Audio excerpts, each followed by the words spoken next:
Democracy is tricky, and elections even trickier. Parties gain or lose majority, leaders rise and fall, and in the end, it's the people who decide the path of their country. Though often they are just being swayed.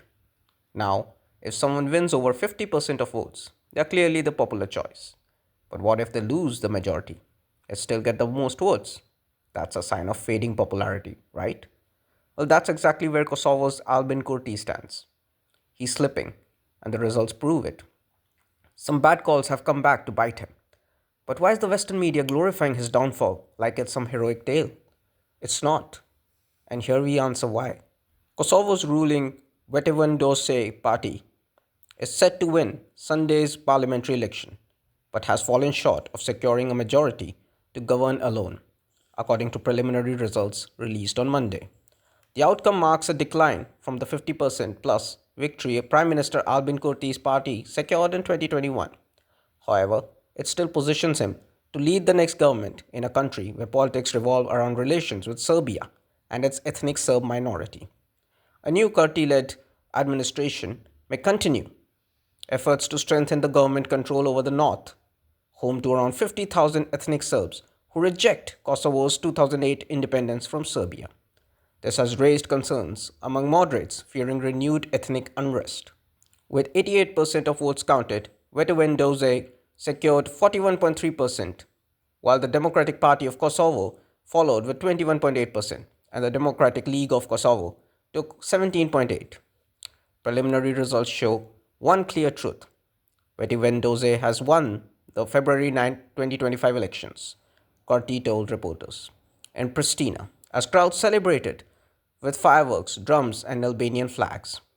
Coalition talks are expected to begin on Monday, though Kurti previously insisted he won't govern with a coalition.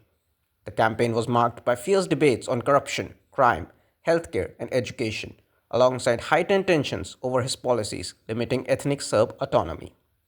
But Politico? Oh, they are on a whole different kind of delusion. Kosovo PM Albin Kurti wins elections amid tensions with Brussels and Washington, they claim, as if his downfall is some grand vendetta by the West. Seriously, we all know the real frustration here, the US cutting off US aid to Kosovo. Let's not forget, back in 2020, Kurti openly backed Joe Biden, urging Albanians in the US to vote for him.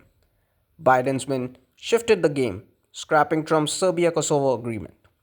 Instead, under Biden, Kurti and EU leaders pushed a hardline stance on Serbia. Sanctions, threats, military posturing, and diplomatic pressure. And of course, let's talk NATO. They broke Yugoslavia, carved out Kosovo, and left behind chaos. The intervention led to retaliatory violence against Serbs.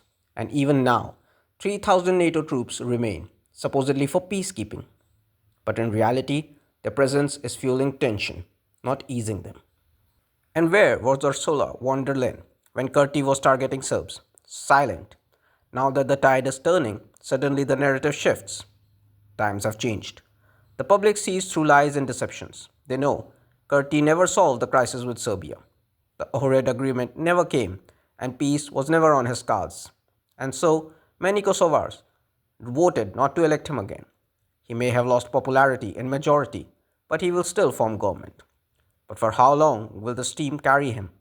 The EU cut some financial aid to Kosovo in June 2023, and its EU membership bid remains in limbo, with 5 member states still refusing to recognize its independence. Things haven't been much better with Trump's second term. Since 1999, US aid has poured over $1 billion into Kosovo. But Trump's recent 3 month freeze on foreign aid, including funds for Kosovo's Western integration, caught Pristina off guard. Even if aid resumes, Kurti has a lot of damage control to do in Washington. Richard Grenell, Trump's former special envoy for Kosovo-Serbia talks, is back in action.